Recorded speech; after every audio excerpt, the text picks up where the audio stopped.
여호와께서 그 조화의 시작 곧 태초에 일하시기 전에 나를 가지셨으며 만세 전부터 태초부터 땅이 생기기 전부터 내가 세움을 받았나니 아직 바다가 생기지 아니하였고 큰 샘들이 있기 전에 내가 이미 났으며 산이 세워지기 전에 언덕이 생기기 전에 내가 이미 났으니 하나님이 아직 땅도 들도 세상 진토의 근원도 짓지 아니하셨을 때라.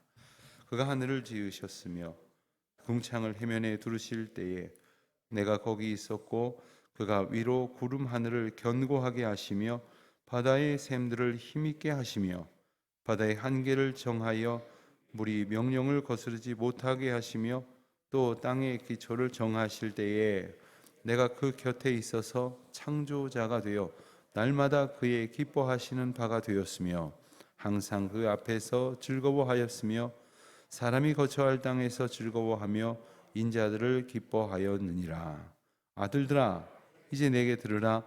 내 도를 지키는 자가 복이 있느니라. 분개를 들어서 지혜를 얻으라. 그것을 버리지 말라. 누구든지 내게 들으며 말마다 내 문 곁에서 기다리며 문설주 옆에서 기다리는 자는 복이 있나니 대저 나를 얻는 자는 생명을 얻고 여호와께 은총을 얻을 것임이니라. 그러나 나를 잃는 자는 자기의 영혼을 해하는 자라. 나를 미워하는 자는 사망을 사랑하느니라. 아멘. 오늘 말씀에서는 지혜가 마치 자신을 의인화하여서 이제 사람이 다른 사람에게 말하는 것처럼 자신을 소개하는 그러한 형식을 띠고 있습니다. 지혜가 우리는 굉장히 추상적이고 그리고 그 실체를 설명하기 어려울 것이라고 그렇게 생각을 많이 합니다. 그러면서 그 지혜를 우리가 얻는 방법이나 지혜 안에 사는 것이 어떤 것인지를 매우 이제 감각적인 것으로만 그렇게 생각을 하기도 합니다.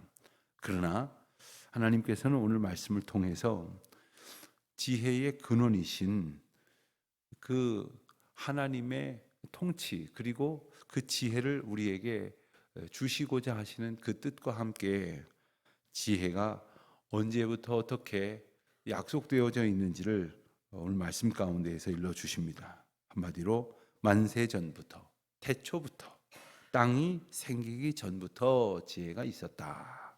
23절 말씀은 이렇게 지혜의 근원을 이렇게 소개를 합니다. 이것을 가리켜서 이제 신학적으로는 지혜의 선제성이다. 지혜가 무엇보다도 먼저 있었다 하는 그러한 의미를 이렇게 우리에게 소개를 하고 있습니다. 자, 태초부터 그리고 만세 전부터 계셨던 분은 오직 하나님 한 분뿐이십니다. 그 하나님보다 먼저 있었던 어떤 그 실체를 가진 존재가 있다면 그가 하나님일 것입니다. 그렇기에 태초부터 함께 있었다고 소개를 하는 지혜는 곧 하나님이시고 그리고 하나님께서 다스리시고 통치하시고 하나님이 주관하시는 그리고 하나님께서 우리들에게 주시고자 이르신 하나님의 복이다. 이렇게 우리는 지혜를 더욱 분명히 이해를 할 수 있게 될 것입니다. 그 태초부터 지혜가 있었다고 하는 사실을 여러 가지 그러한 장면을 통해서 우리에게 보여주는 듯한 그러한 말씀이 24절 이하에서 이어집니다.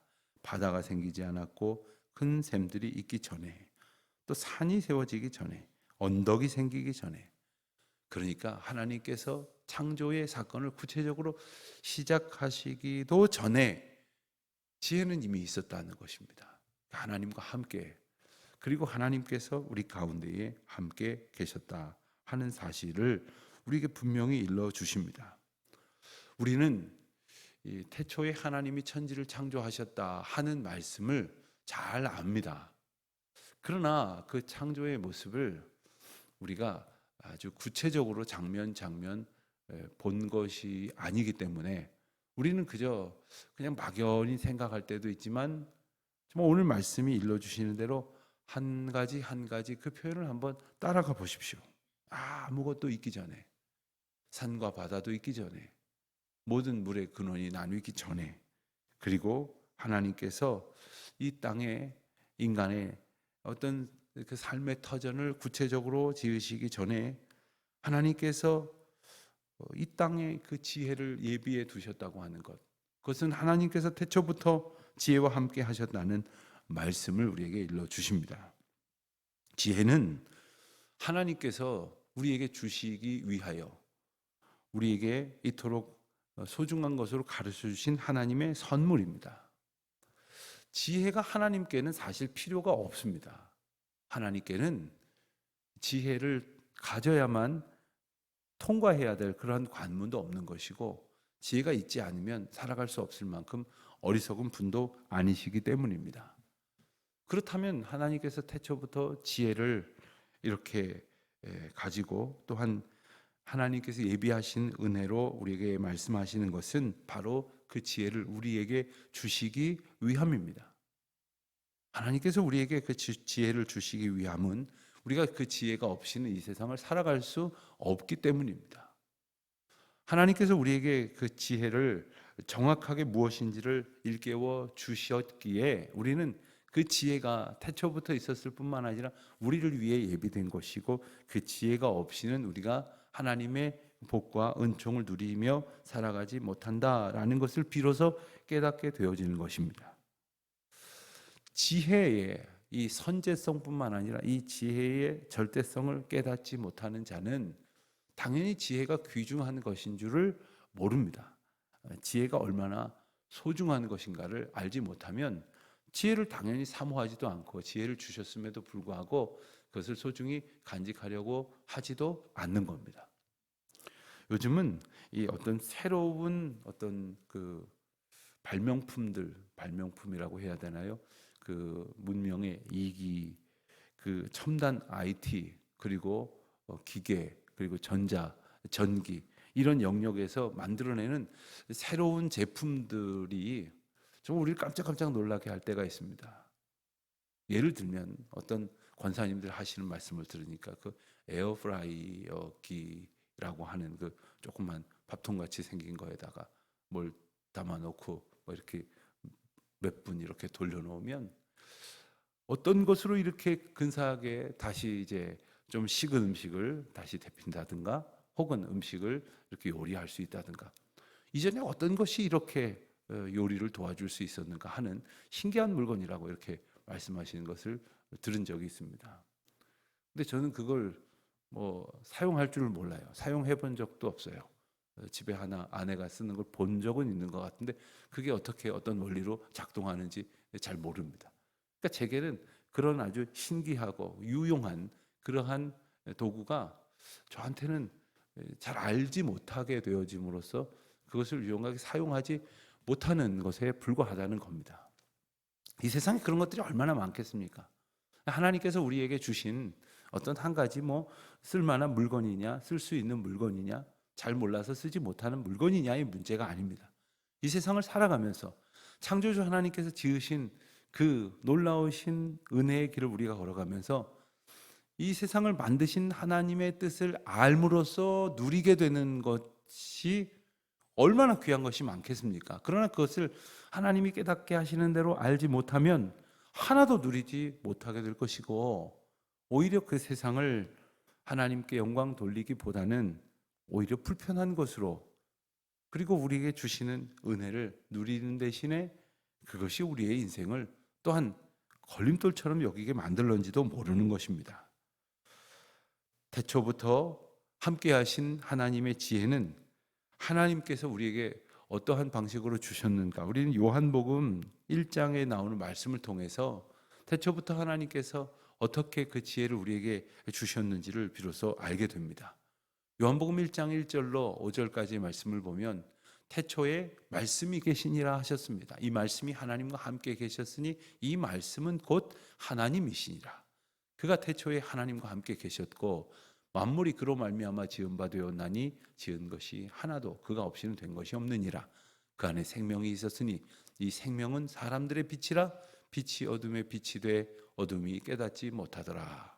하나님께서는 태초부터 어둠 가운데에 헤매던 그 모든 하나님의 피조물들이 하나님의 영광을 보면서 살아갈 수 있도록 빛으로, 또한 말씀으로, 그리고 오늘 본문에 말씀하신 것처럼 지혜로 하나님을 알게 하셨습니다. 하나님이 이 세상을 만드시고 우리를 그 가운데 살게 하시고 하나님의 복과 은총을 누리도록 하나님을 우리로 이해할 수 있도록 이와 같은 방편으로 우리를 인도하셨다는 것입니다. 그렇다면 이제 가장 중요한 말씀이 나옵니다. 어떻게 그 지혜가 우리에게 주어지느냐? 어떻게 우리가 지혜를 얻을 수 있느냐? 다시 말하면 어떻게 하나님께서 약속하신 그 지혜를 누리며 살아갈 수 있느냐 하는 겁니다. 세상을 살다 보면 참 지혜로운 분들이 있습니다. 지식은 어느 정도 노력하면 얻을 수 있는 것 같습니다만은 지혜는 노력한다고 되는 것 같지도 않습니다. 그렇다면 인간이 세상을 살아가는 어떤 크고 작은 어떤 그 남들보다 조금 더 반짝거리는 그러한 깨우침 정도가 아니라 창조주 하나님께서 태초부터 예비하신 하나님의 지혜를 얻음으로써 인간이 누릴 그 자유와 평안과 기쁨이 얼마나 크겠습니까? 오늘 말씀 32절로 33절에서는 지혜를 어떻게 얻고 어떻게 받을 수 있는지에 대해서 분명하게 일러주십니다. 아들들아 이제 내게 들으라. 내 도를 지키는 자가 복이 있느니라. 훈계를 들어서 지혜를 얻으라. 그것을 버리지 말라. 훈계를 들어서 지혜를 얻으라 라고 말씀을 하십니다. 여기서 번역된 훈계라는 말은 다소 어떤 그 경고의 의미가 담겨져 있고 또 때로는 책망하시는 하나님의 가르치시는 의미가 포함이 되어져 있습니다. 다시 말하면 좋은 말로만 말씀하시는 것이 아니라는 것입니다. 우리는 자기가 잘못한 것은 생각지도 안 하고 누가 그 잘못에 대해서 지적을 하면 왜 그렇게 잔소리를 하느냐, 왜 그렇게 듣기 싫은 말로 내게 책망하느냐, 이렇게 오히려 적반하장의 태도를 보일 때가 있습니다.